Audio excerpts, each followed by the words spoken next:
Hello, everybody, and welcome into another episode of Speedway Soccer Live. I am Davey Shepherd, joined tonight by my good friends Ben Wright, Will Boling. We are presented to you by Broadway Sports Media. We're proud to be here again tonight for the second week in a row. And with no Nashville Soccer show, we know we got to get our man Will Boling out here. Will, how are you tonight? I'm good. Yeah, thank you guys for having me. This is a sweet setup. We like it. We're new to it, but we've been enjoying it so far. Yeah. The guys at Broadway have kind of got us rolling on it. So we've been doing the pregame shows, which they've been fun so far. We did the live episode last Thursday, so we're back with another one this week. And hey, we got 2 0-0 draws to break down from the previous week.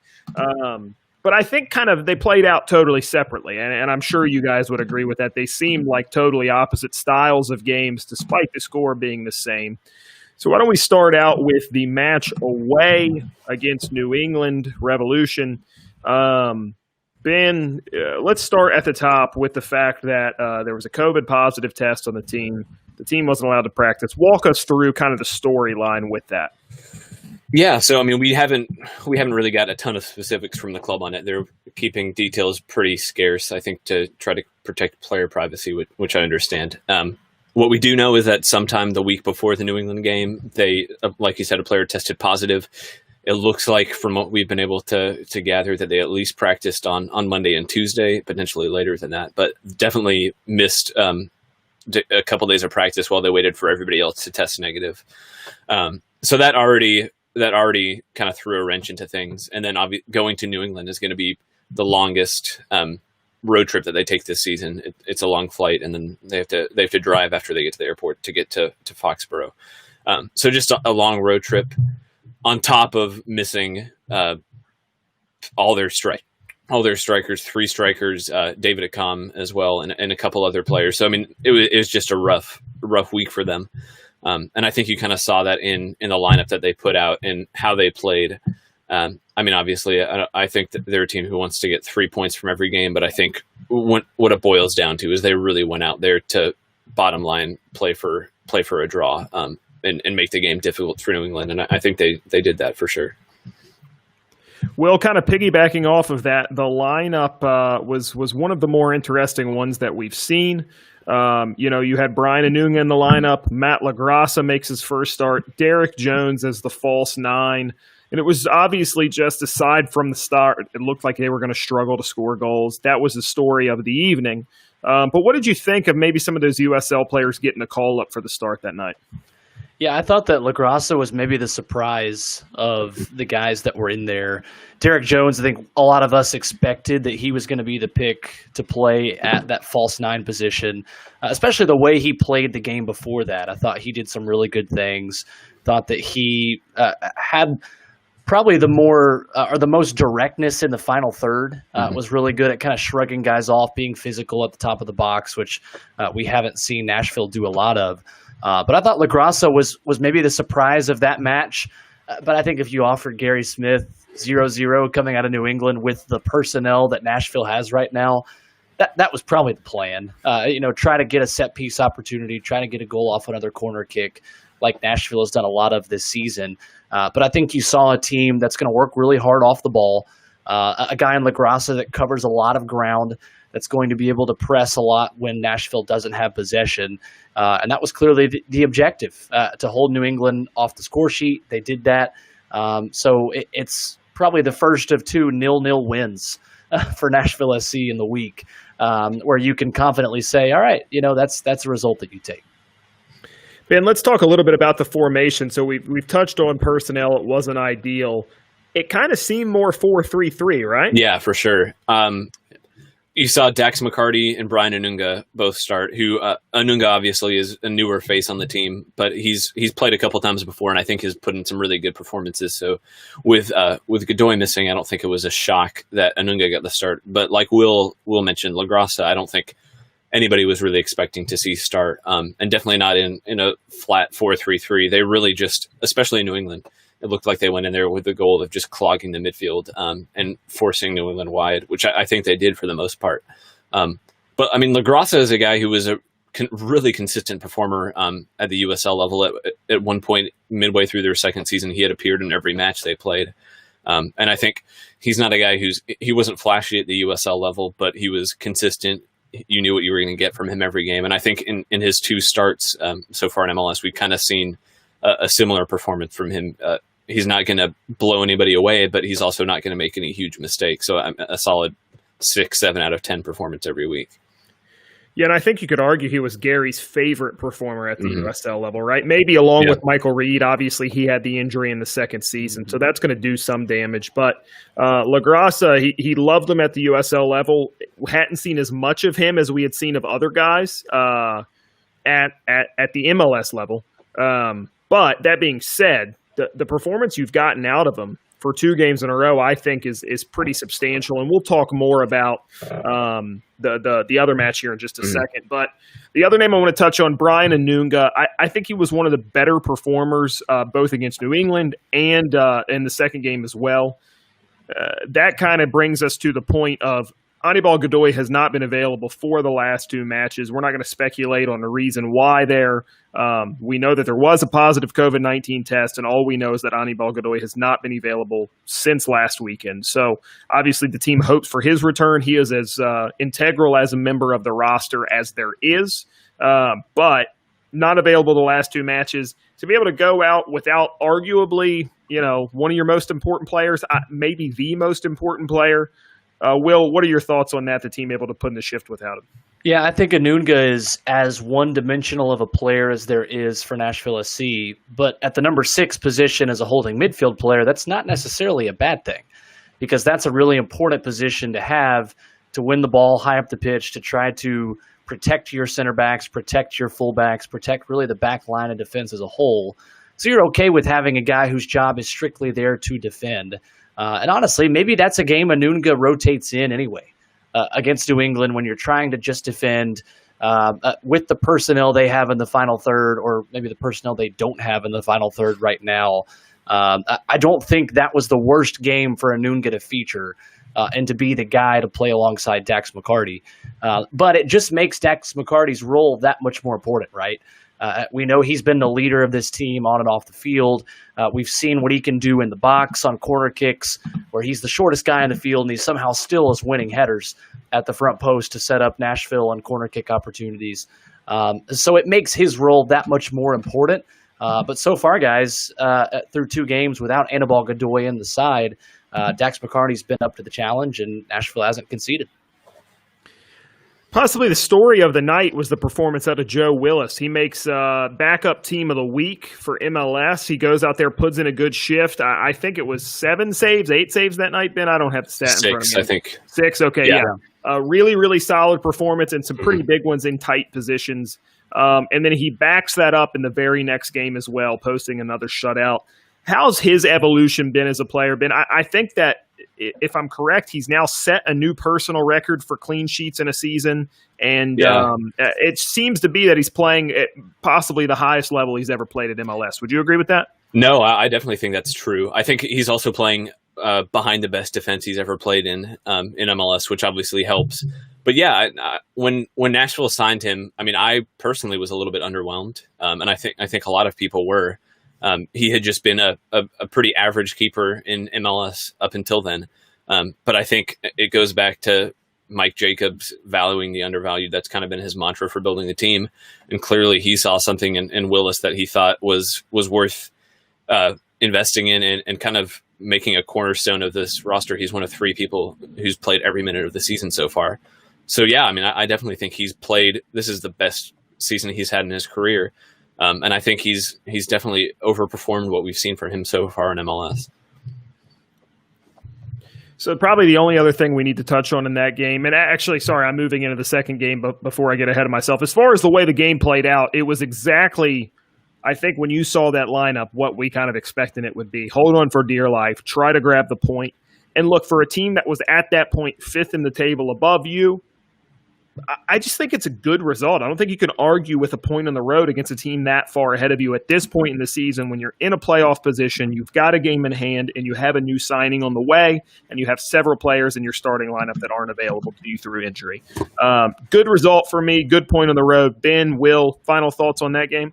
I think if you're a fan of Nashville trying to get in a Nashville soccer club, this was probably not the game for you, because Nashville went in expecting and hoping to try to get 0-0 and maybe nick one at the end for 1-0 or do whatever they can to score, obviously. But this was not the most free-flowing, creative game in the history of the beautiful game. And I think I texted Davey at halftime and said, this is one of the slower, more unwatchable games of soccer I've ever watched. And it's a great thing for Nashville that it is. So, if you're a kind of a fan that's 1 foot in, 1 foot out, you might more be 2 feet out now at this point, but certainly a result Nashville will take. Well, I think maybe the interesting thing is that they take what was, I would agree with you, probably the hardest to watch game they've played all season. And then the very next match they come out in the first half, I think it's the most crisp that the passing has looked the entire season. I think that players were putting themselves in very, very good positions. To your point, Will, about Brian Anunga, yeah, I would agree with you that we are used to seeing him sit back so much. He was very front-footed in the match at the midweek, and we saw him go out. And again, another lineup against Minnesota United that was hindered by injury. We had no Hani Mukhtar available due to rotation, in which Gary Smith said after the game, Randall Lee all back in the starting lineup, Derek Jones as well, Alex Moyle on the wing back returning to the starting lineup. And then Matt LaGrassa gets to start again, so we're definitely not anywhere close to full strength.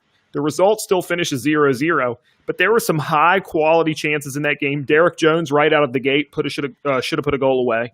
And we'll talk, I'm sure, about Alan Wynn here in just a minute. Guys, your thoughts on the game against Minnesota United. Again, another team very far above us in the table, another limited lineup. What did you think of the performance, vice versa, compared to the match against New England, Ben?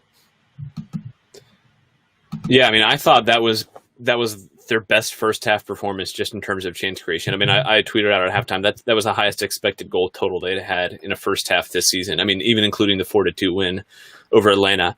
And I was really surprised to see that much attacking output from them.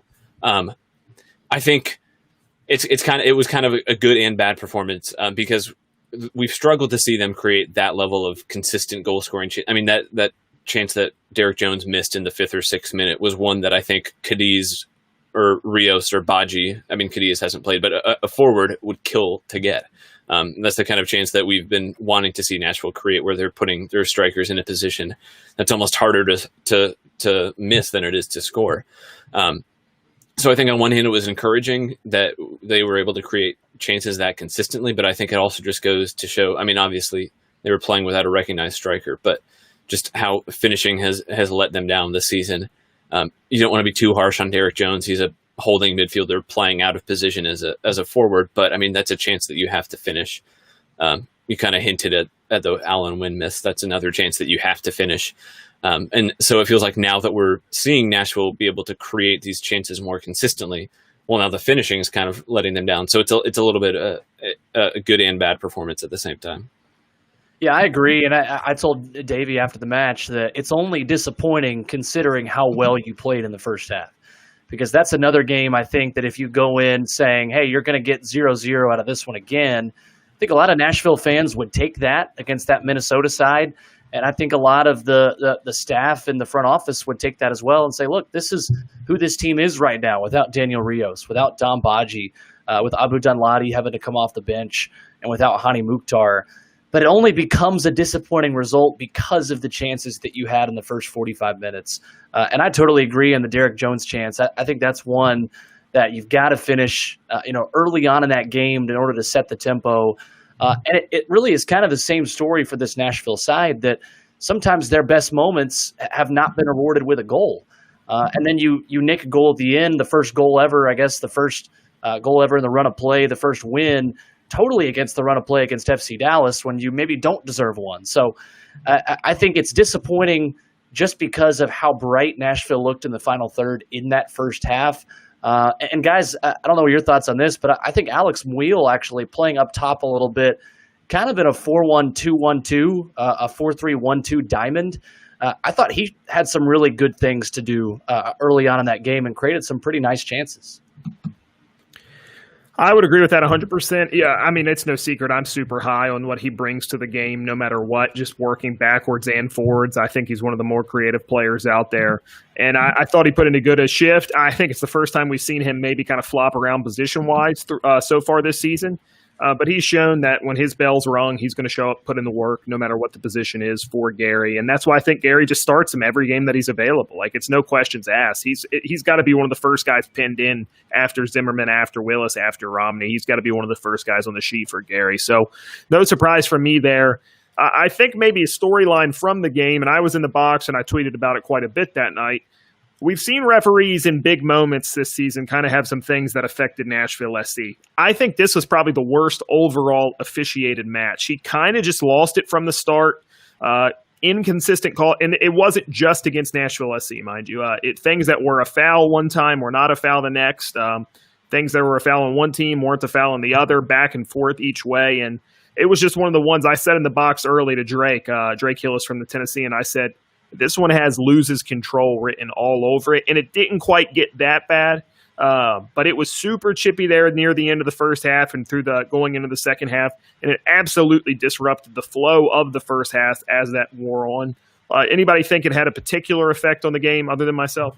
I couldn't believe how many professional fouls and little nicks that Minnesota had without ever getting a yellow card. That was the thing that surprised me, where there are a lot of stoppages in play for professional fouls. Nashville would try to play it up top to Muil or to Jones. Center back would have a kick out at the center forward or the winger that received the ball and would go down. Those were happening over and over and over without a Minnesota player ever being cautioned in that game. And then Randall Leal has one kind of overzealous challenge, and he gets the first yellow card of the game. I thought that was the weirdest part, was the referee really did lose control from the start because he didn't give out more cautions, I think, early on in that game. There were one or two in the first half. I thought Minnesota probably deserved a yellow. A couple of shirt pulls, a couple of just professional fouls as Nashville tried to counterattack. But it was just very inconsistent because there were some little kicks where a guy would go down and it was immediately called a foul. Others where the referee would say play on. I'm okay with either extreme as long as you're consistent throughout the 90 minutes. Yeah, like Will just said there. Go ahead, Ben, sorry. Yeah, no, you're good. Like Will just said, I wish he would have just picked one. Yeah. Either let them play on or call everything. I didn't think it was particularly terrible. I mean, I didn't notice the referee probably as much as it sounds like you did, Davey, but I felt like more than anything, it just disrupted the flow of the game.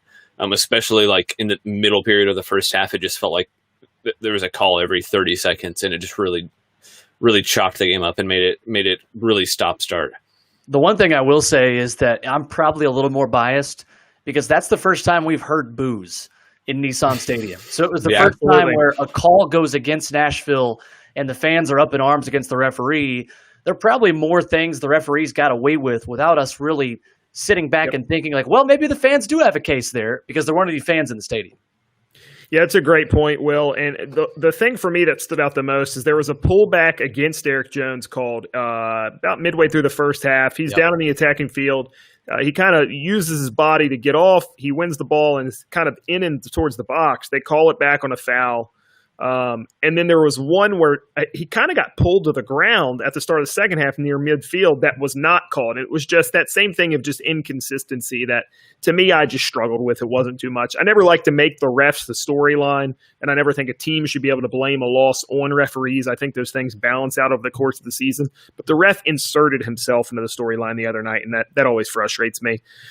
We mentioned the name earlier. I think probably a big thing that we've got to touch on before we move into preview of Sporting Kansas City is the return of Abu Dunladi to the field. He did not start. We got about 25, 30 minutes out of him that night. And you have to say he looked super sharp. He's a lively player. He gets into space. He played a few guys in, including Alan Wynn, who was not able to come up with a shot on goal at that point in time. What did you guys think of having Abu Dunladi back and even just having an actual forward back to finish out the match? I think that's a guy who really is going to benefit from Yonder Cadiz being in the fold. Because when I think of an Abu Danladi, I think of a guy that is best coming off the wing and cutting inside or playing in a 4-4-2 diamond and kind of being that second striker, playing off the shoulder of more of a target center forward. I think that's a guy who can have a really big final portion of this season for Nashville SC. And like you said, I think he's maybe the paciest, the more direct player that Nashville needs. And if you've heard our show on The Zone, you know that I'm well documented. Nashville needs to be way more direct in the final third. I think it's way too horizontal. It's way too safe. I think Abu Danladi gives you that different dimension to run at defenders and just get by them one-on-one. I haven't seen enough of that from Nashville SC, and maybe I'm a European snob that's grown up watching the Premier League, and I want more guys to, meg somebody and dribble around a defender and get in the box and score. But I think Danladi gives you that best dimension of being able to beat a man one-on-one. And with fresh legs in a second half, maybe his best role is as the super sub right now. Yeah, I think, Will, what you said about him being best, kind of playing off the shoulder with another striker, I think that's spot on. And I'm really interested to see what Gary Smith does formationally going forward. I think it's pretty clear that the 4-2-3-1, or maybe it's even a 4-4-1-1 is kind of his preferred formation at this point. But I think the 4-3-3 that we've seen in the past two games does give him some interesting options. It's just a much more fluid attack. With that three line, you can see those three forwards just rotate a lot. I mean, Derek Jones was a nominal striker, but you saw him, especially in the game against Minnesota, he would pop up on the left, on the right. Alex Mule would take a shift through the center. Randall Lyall would pop up in the center. So I think it gives a lot more flexibility, and it really allows their fullbacks to be a more focal point of the attack. But yeah, I think with a guy like Dunladi, especially once you get Baji, Rios, and back and healthy, and Cadiz on the field, having him play centrally, hold the ball up, draw defenders in, and then have a guy like Cadiz on the shoulder who can run in behind, I think that could cause a lot of problems. And yeah, like you said, I think they do need to be more direct. I think one of their defaults is if they can't find anything in possession, they just resort to crossing. And I think we saw that at USL. I think that was one of the criticisms of the team consistently, is that they just crossed a lot. And I think at times, every team does it, really. I mean, I've heard some people say that if you're crossing, it's just because you can't find a better option. And I think a lot of times that tends to be true. But I think Nashville, especially, if they don't hit you on the counter initially, they'll recycle possession, work it to the wings, and just hit a ball into the box. So I think it'll be interesting to see what they do formationally to try to counter that a little bit. Guys, a few minutes left on this episode of Speedway Soccer Live. Let's look at the upcoming match against Sporting Kansas City. We've talked about a few names: Yonder Cadiz, Daniel Rios, Dom Baji. Ben, do you expect any of those three forwards to be available for the club this weekend? Hani Mukhtar, we do expect. Gary said that was just a rotation choice, so we think he'll be back healthy for the big match this weekend. What about any of those other guys? Yeah, so we specifically asked him about Daniel Rios in the press conference after the game. He said that he expects him to be available for selection within the next week. So, I mean, it sounds like there's a chance that he could be available on Sunday. I would be shocked if he started. I think it would be, if he's healthy, I would expect him to be on the bench. And then Yonder Cadiz was supposed to start training today. I'm not sure if that happened or not. Actually, I guess he was supposed to start training on Wednesday. As of a couple minutes ago, he has not been officially added to the active roster, but I think they're expecting him to be. So I would expect him to at least be available for selection on Sunday. But I mean, at that point, he'll have been training with the team for 2 or 3 days. They might put him on the bench just because they don't really have anybody else. So I'm interested to see if he's involved, and if he's involved, how much he's involved. But yeah, at this point, if you can get a healthy striker on the field, I think they will. I think Sporting Kansas City is a team who you're going to need to, I mean, that Derek Jones chance that they missed against Minnesota, that's the kind of chance, if you miss that early in the game, it could be your only chance against Sporting Kansas City. So I think they'll be desperate for a finisher for sure. Guys, even on games played with Sporting Kansas City, and they're at 26 points in the Western Conference, Nashville sits at 18. We said it again. Is this another one of those games where a draw on the road is good enough against a team that far above you in the table? Will, what are your thoughts? Yeah, I definitely think so. Knowing Mike Jacobs and knowing Nashville SC, they have come from a Sporting KC pedigree. That's what Mike Jacobs knows. That's where he came from originally. I think they want to get more out of this match because it is kind of the, homecoming in a way for a Mike Jacobs-led team in Major League Soccer. But I think this is one you need to show more creativity going forward. I would like to see something else. As Ben said, I think I would like to continue to see the 4-3-3 definitely, and see if Nashville can get something out of the run of play. But I think if you score and you draw, this is a successful game. I don't think 0-0 is successful 3 times in a row. I think if you go there, you get a goal, you come away with a point, I think you're feeling much better about yourself than the opposite of now going 3 straight matches, either 0-0 or coming away with nothing and also getting no points. You got to find the back of the net. You can't miss out on that 3 times in a row. Ben? Yeah, I mean, I think you don't want to get a 3rd draw in a row. Like Will said, I definitely don't think you want another scoreless draw. I think Kansas City is a really, really good team. I mean, they've had an argument to be the best team in the Western Conference for long stretches this season. You're also catching them at a good time. Alan Polito is their DP striker, the player they finally went out and spent big on the transfer market, and he's gone on international duty. So they're without their best striker. But, I mean, they're still a really dangerous side. They have one of the better youth academy systems in the country. So, I mean, we've seen them miss players through injury this year. They've had guys like Gianluca Busio step in, play really well, get interest from European clubs. Jalen Lindsay has kind of filled in for Graham Zusi at the right back spot. And he's another player who's come through their academy. So I think they have a clearly defined system, and their academy players have grown up playing that system and can just plug in and play. So I think even with players missing through injury, they're still a difficult side to play against. They're really good at home. And I think we've seen them this year really bounce back after a horrible season last year, which is kind of just an anomaly. I think they've showed that they're still a really good side. So I think even without Polito, they'll still be dangerous. They'll still create chances. I think Nashville will get chances against them, though. We've seen them struggle defensively. They've kind of rotated their center backs a good bit. But yeah, it's not going to be an easy game by any stretch of the imagination. So we'll wrap up the NSC talk with that thought. Guys, as we finished the show last week, we'll do the same thing. Will, one thought from the Premier League about a team that is not your favorite club. We'll start with you, and we'll go from there. Ooh, man, that's tough. I guess I'll say, throwing piles of money at your back line does not solve all your problems if you're Manchester City so far. And at this point in the season, are we already thinking about where Pep Guardiola is going to go next? Because I don't see Pep Guardiola coming back if he underachieves this year again at Manchester City. This is a team I expected to come back and win the league this year with better defensive reinforcements. At the time I made that prediction, there was a thought that the back 3 could have been Kalidou Koulibaly, Emerick Laporte, and Nathan Ake. Ruben Diaz is there instead of Koulibaly. Long term, he's a better fix there. Really, really solid center back coming from RB Leipzig. But I don't know. That's the thing that surprises me most, that Leeds United and Rodrigo can get a point against them when, as they continue to spend, the results are still kind of the same. The kryptonite hasn't changed for Pep and City. Ben? Yeah, I think Aston Villa has kind of not got nearly as much talk as they want. I saw a tweet the other day.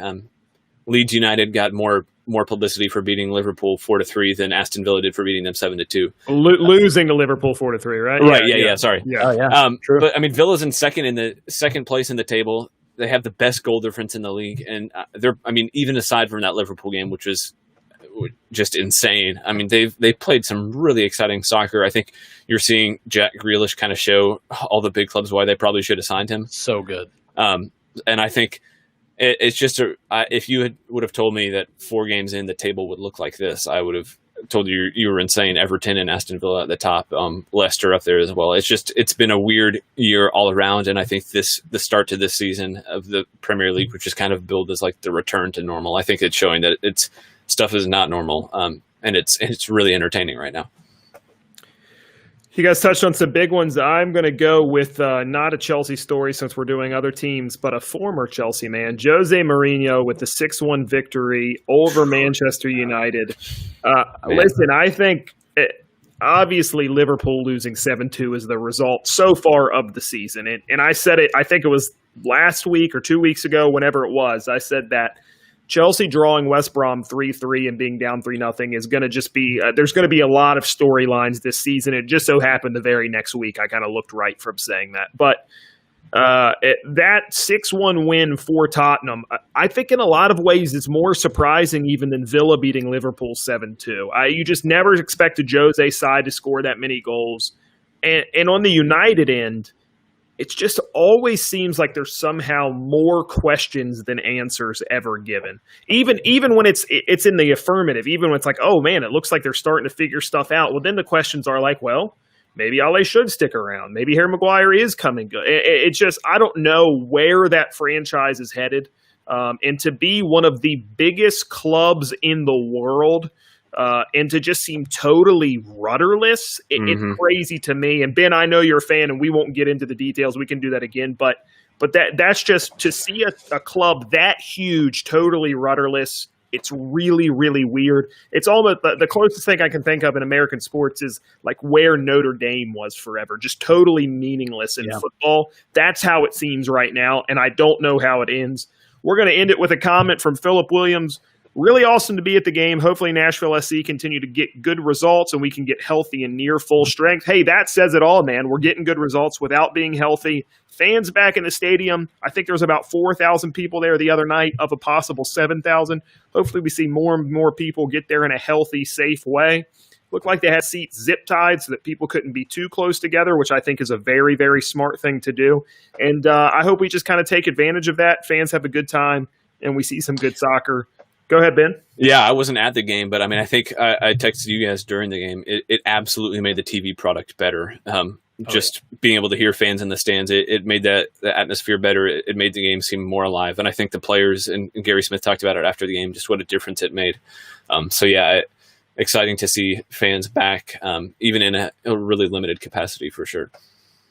I agree completely. Guys, we're going to hit up our Twitters real fast. I'm on Twitter as Davey T. Shep, D-A-V-E-Y T. Shep. We've got Will Boling at Will_Boling, and then Ben Wright at Ben, W-R-I-G-H-T. Make sure you check us out there for NSC coverage. Nashville Soccer Show will be back next Tuesday. Speedway Soccer will be back next week. We've got the game this weekend. I believe it is Sunday this week at 6:30 against Sporting Kansas City. And listen, a lot of big games coming up. They're going to come fast, and we'll be right here for all the coverage that you need on Speedway Soccer. Huge shout-out to Broadway Sports Media for hosting us. We'll be back next week. Speedway Soccer, Nashville Soccer Show. Thanks for listening. Have a great night.